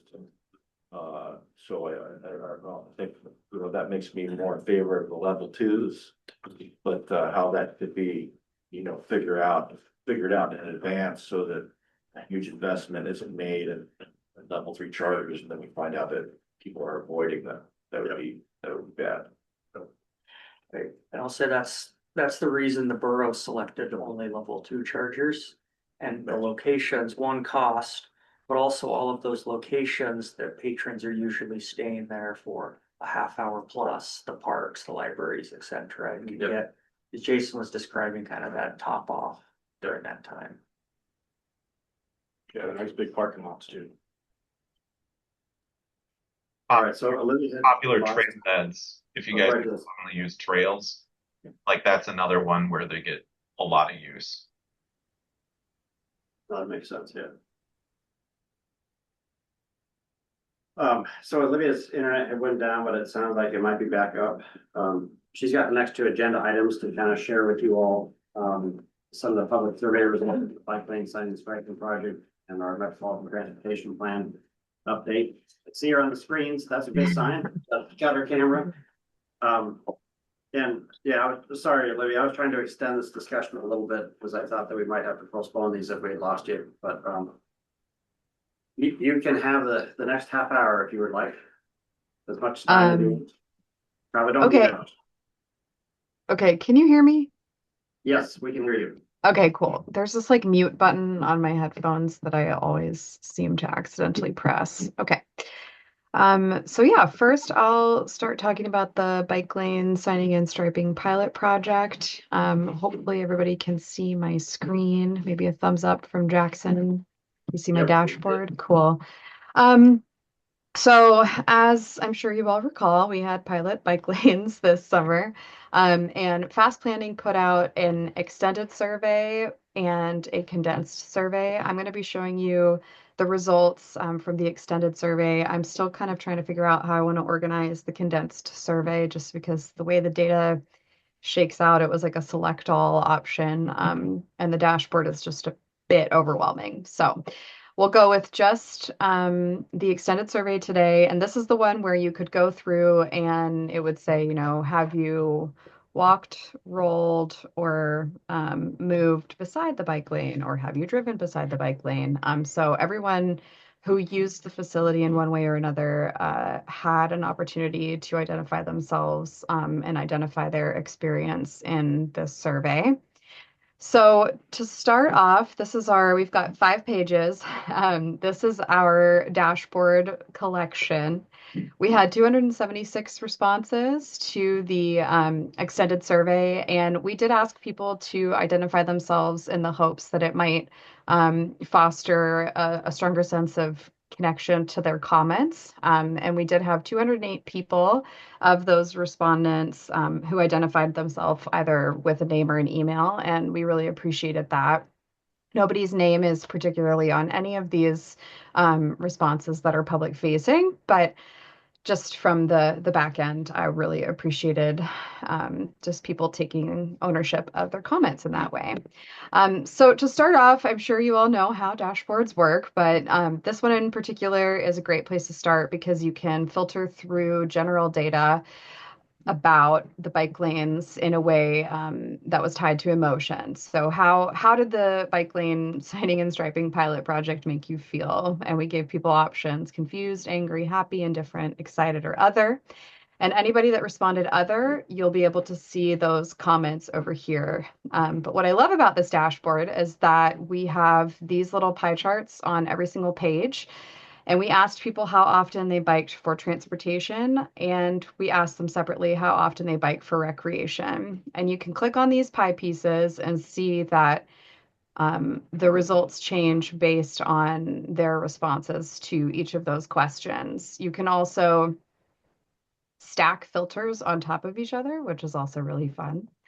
So I like to start with the never, mostly because the comments are pretty fun. So how often do you bike for recreation? And the answer was never. And you can see that the majority of people who never bike for recreation also are people that never bike for transportation. And we got comments like, whose cockamamie idea was this? It's my personal favorite. Might put it on a bumper sticker one day.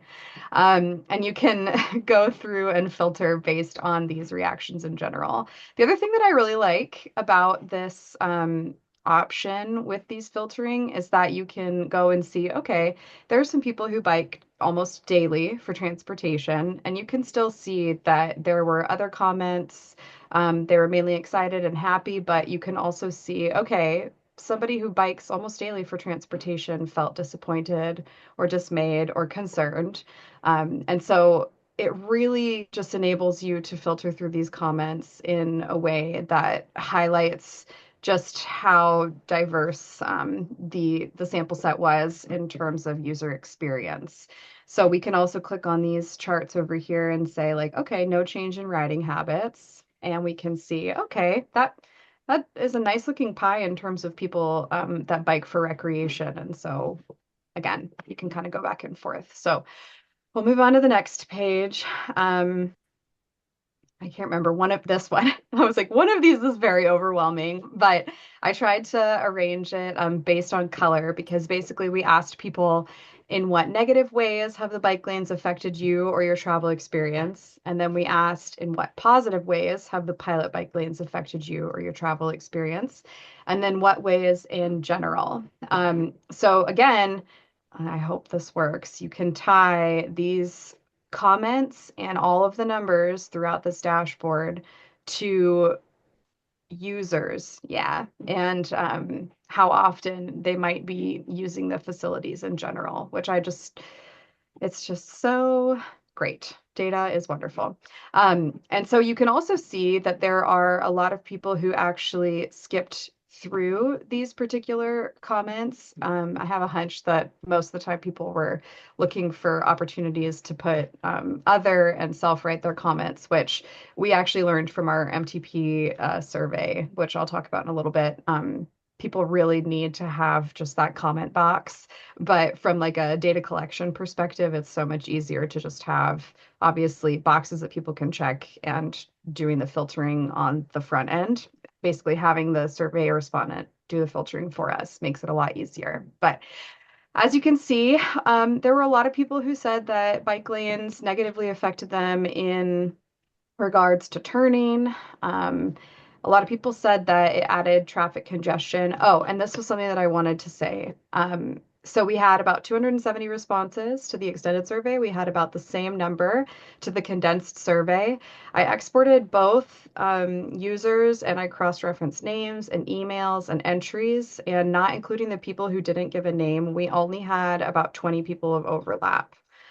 So I like to think that we had at least 500 unique impressions between the both of these surveys. So the maths, and I was really happy to see that people just took advantage of one survey or the other. And we actually got pretty similar results. This is what made me think of that, because in the condensed survey, we also saw that about 80 folks out of 270 said that it added congestion, increased travel time, etc.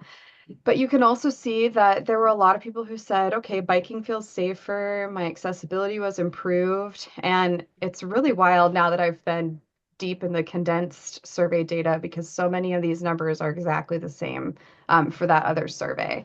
So I think it was a pretty even mix in terms of what we had for bicyclists / drivers or just people who walk along the corridor in terms of survey responses. But you can definitely see that the people who don't bike for recreation or transportation do make up the bulk of the negative responses, experiences, etc.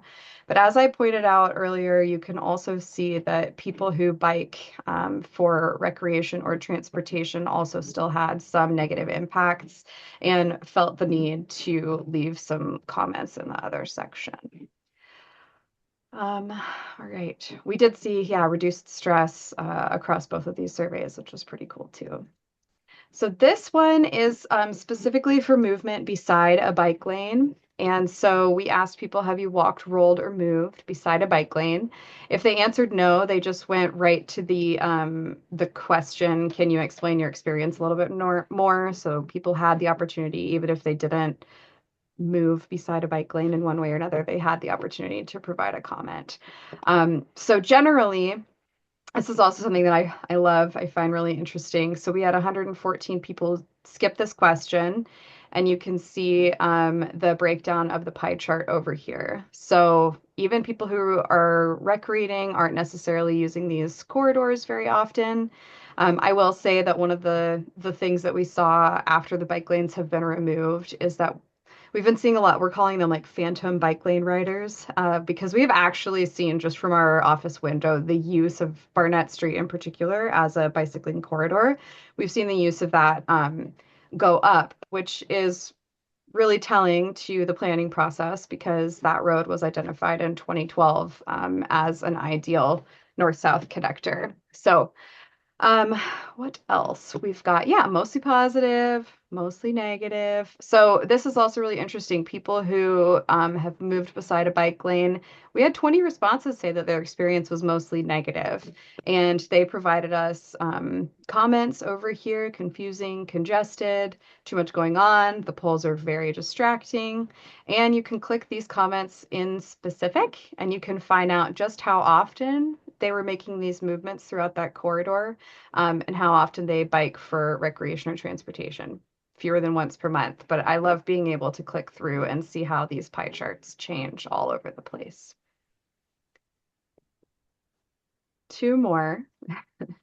And this will, of course, be public facing. I embedded it on our website, but yeah, I'm having some internet issues today, I think related to all of the snow.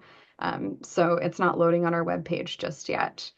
This one I also really appreciate because obviously the user experience that we wanted to hear back on was the bicyclist.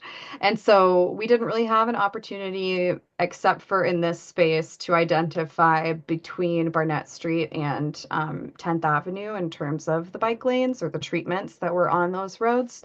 And so this page is really telling for actual users of the bike facilities.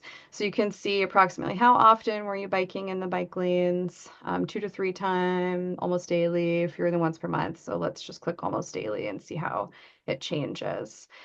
So yeah, the people that were using it almost daily often identify as someone who uses it almost daily for transportation or recreation. They've written in the facilities and they have mostly positive feedback to say, but we do have some negative comments as well. And you can read through some of those comments over here. And then we also learned, I forgot to connect these to this. But anyways, you can see over here that people had the opportunity. So this was one of those like select multiple questions. And so people just were asked, you know, if you rode a bicycle on the pilot bike lane along Barnett Street, and they were able to say, oh, this was the uncomfortable level of comfort. So we have very uncomfortable, somewhat uncomfortable, neutral, somewhat comfortable, and very comfortable.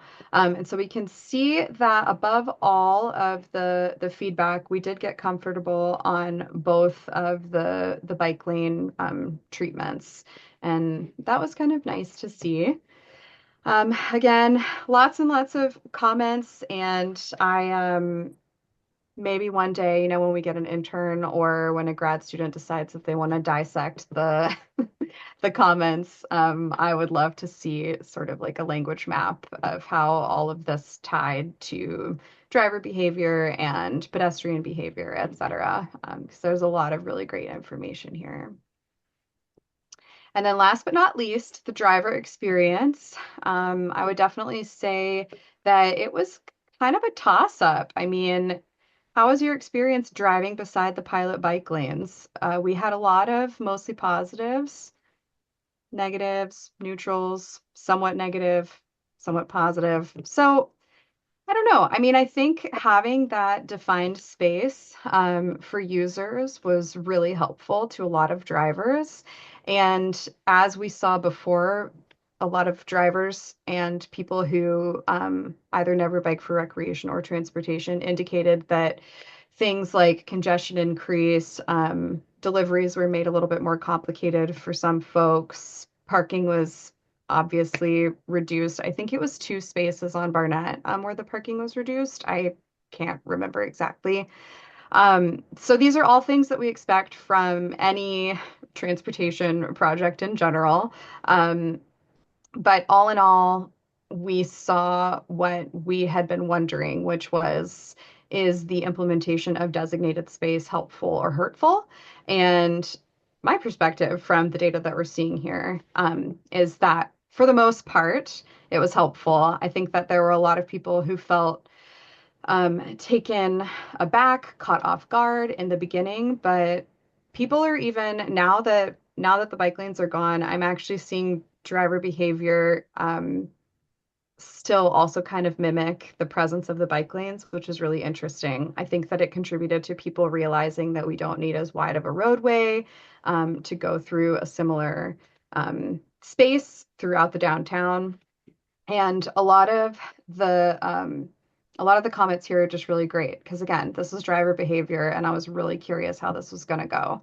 So this one's great. Even if we ignore the bike usage, decreasing the lanes on Barnett was a big improvement.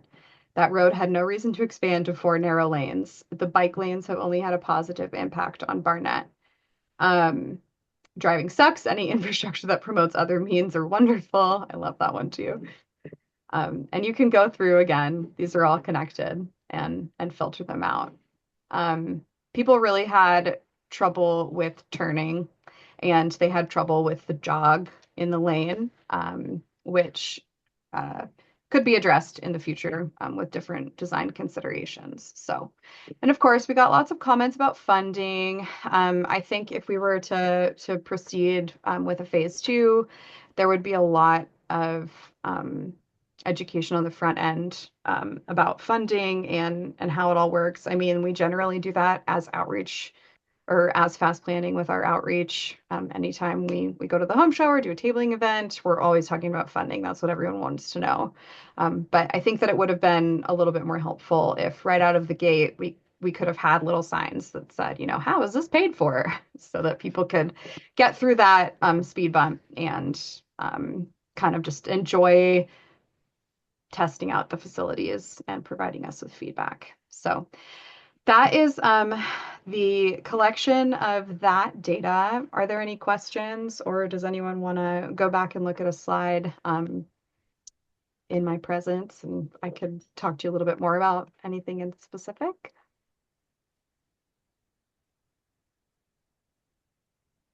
John and Bob. Olivia, I've got a question. It's John O'Brien with the City of Fairbanks. Yeah, hi. You mentioned a phase 2.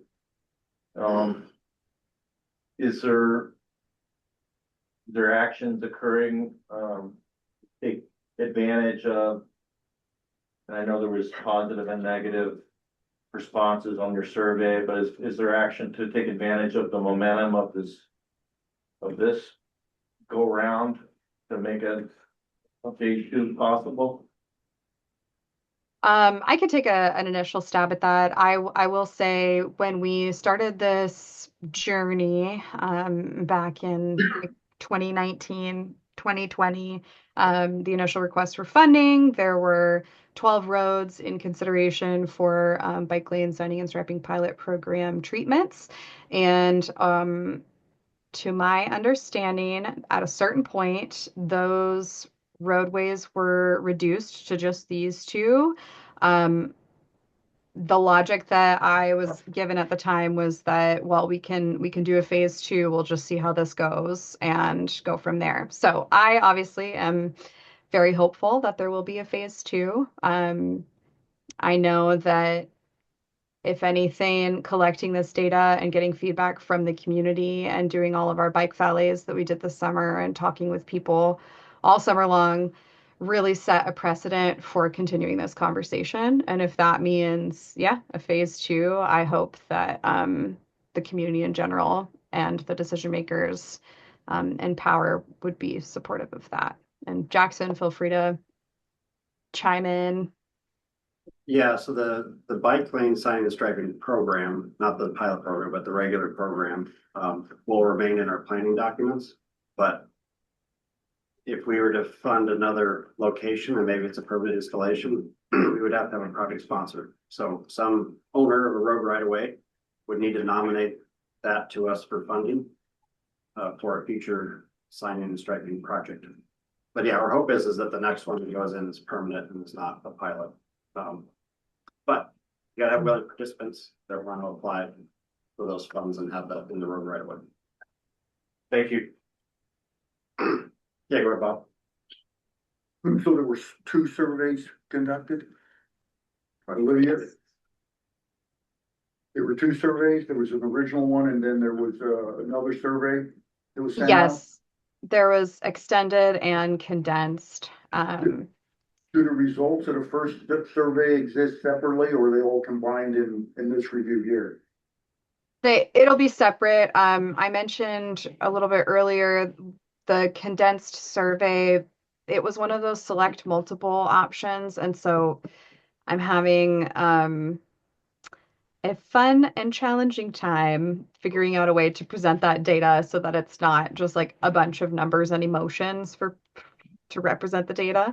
But I do have it. I mean, I could give you a preview here when I can just pull it up. I wonder if I could get the results of the first survey and then the extended survey so I could just read through it myself. Yeah.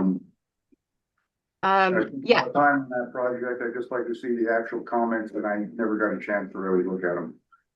Yeah, sure. That would help in the first time that they're, available in a format that you can. Yeah, whatever it is, because there's nothing like designing something and then seeing how it functions and then so you know your next design can be changed. Thank you. Yeah, absolutely. Here is just kind of like a sneak peek of the condensed window. Like I said, it's a lot of just like emotions and numbers right now. So, but you can see again, those numbers are fairly similar. Driving was a little bit more stressful. 80 people indicated that they felt an increase in congestion. So yeah, but we also had a lot of people who identified reduced stress and greater experiences of accessibility, and yeah, just kind of going from there. But yes, I can absolutely provide, and anybody who wants one, we can export reports and basically have every single, they're long, but you can have every individual response in a report and then it'll skip a page and then it'll do a new report just for that solo person. So we absolutely can provide paper versions of the survey responses. Electronic. Bob said electronic. Go ahead, Al. Electronic. Was there any feedback from police or fire on their perspective of how it went this summer? Yes, we did have at least one police officer, to my knowledge, respond. Chief Ron Dupuy actually responded. And again, grateful for tying names. From his perspective, the things that I remember from his specific survey response was that he felt a slow in his commute, and I do remember the feedback being generally negative, and it had to do with timing more than anything. But from like a planning perspective, we want people to be driving slower, especially through our downtown. So when I read comments like that, I'm just like, I mean, it worked, that's what we want. We want to slow this corridor. There's a school at the end. We've got our downtown, these tour buses unloading, and use of the space in a way that really could be a lot more shared just based on the amount of right of way that is present. So that is like the only chief or fire police comment that I'm aware of that's tied to a name. So. Yeah, go ahead, Bob. What chief was that, Olivia? Ron Dupuy. Doopy? Okay. Yeah, please. Police chief. Yeah. Thank you. All right, Olivia, we only have about 8 minutes left in the meeting. For the dashboard for the MTE update, did you want to wait until next technical committee meeting or? Yes, we can wait. That's a whole other ball game. I figured this one was gonna take quite a while. Yeah, okay. Well, we'll just keep that on the agenda and our consultant team is also putting together a public comment summary from everything we learned from our open house event and the survey and the interactive map. And so Olivia does have a dashboard created to walk you through all those comments. But we'll also have a report to share out to everyone. But real quick on that one, Olivia, how many map pins did we get? Wasn't it around 360 valid Yeah. pins? Yep.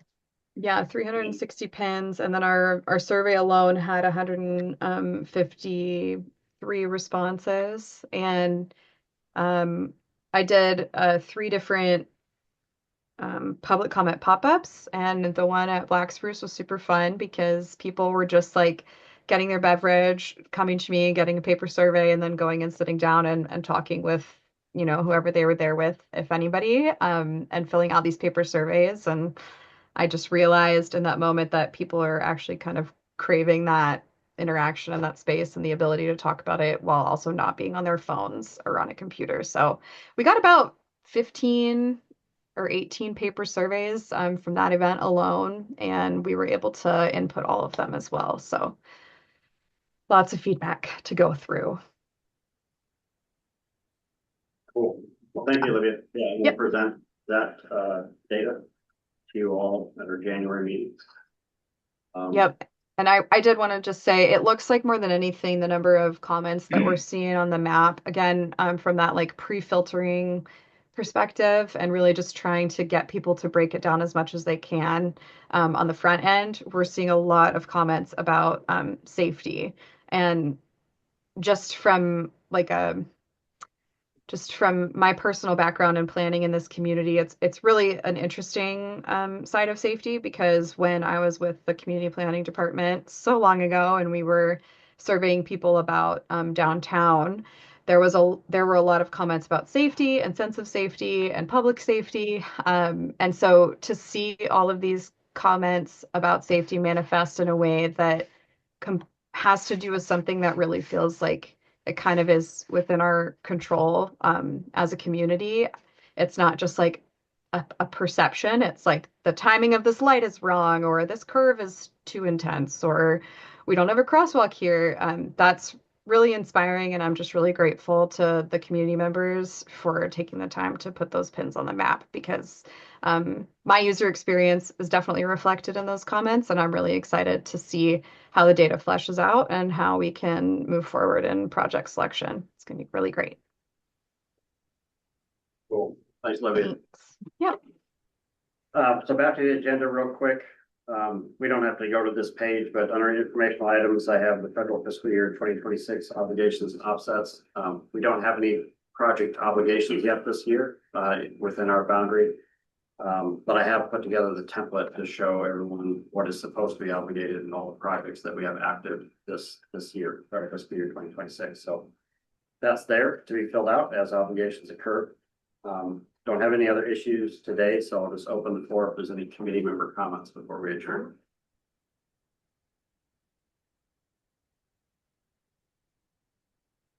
Okay, none in the room. I don't see any online. So I'll open it for a motion to adjourn. Make a motion Yeah. to adjourn. Thanks, John. Is there a second? Come on. Second. Bob. All right. Assuming no one's opposed, we're adjourned at 1:56 p.m. John probably didn't brief you that he always makes the motion to adjourn. Oh, he does, yes. I think we're like 3 years straight